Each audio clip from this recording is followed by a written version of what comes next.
कांग्रेस ने कहा है कि हम इस देश के अंदर जाति जनगणना कराएंगे। जाति जनगणना करके वो देश का एक्सरे करने का काम करेंगे।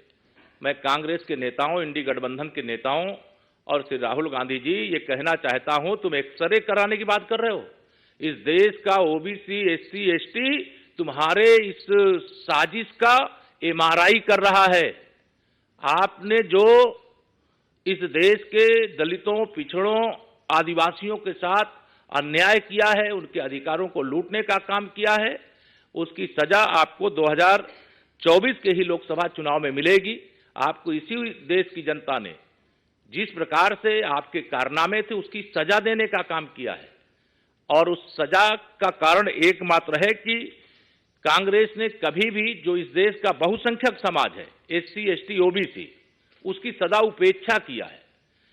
ये कांग्रेस जन्मजात ओबीसी, एससी, एसटी की विरोधी पार्टी है, और इसलिए मैं आज यहां पर यह कहना चाहता हूं कि 2024 के इस लोकसभा चुनाव का जो हिडन एजेंडा है कांग्रेस का, वह एकमात्र है कि किसी भी प्रकार से सत्ता हथिया लो और ओबीसी, एससी, एसटी का अधिकार छीन करके मुसलमानों को सौंप दो, जिससे कि उनका वोट बैंक सदा के लिए मजबूत हो जाए।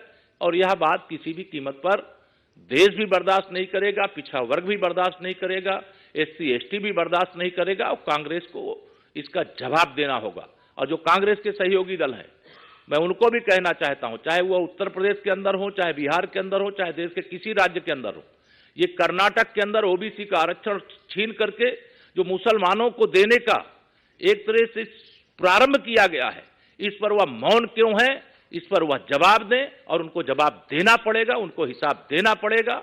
और अगर इस पर उन्होंने अपनी स्पष्ट राय नहीं रखी, अपना स्पष्ट विचार नहीं रखा, तो उन राज्यों के अंदर वहां का भी ओबीसी, एससी, एसटी उनसे हिसाब चुकता करेगा, कमल खिला करके हिसाब चुकता करेगा। तीसरी बार माननीय नरेंद्र मोदी जी को प्रधानमंत्री बनाकर हिसाब चुकता करेगा।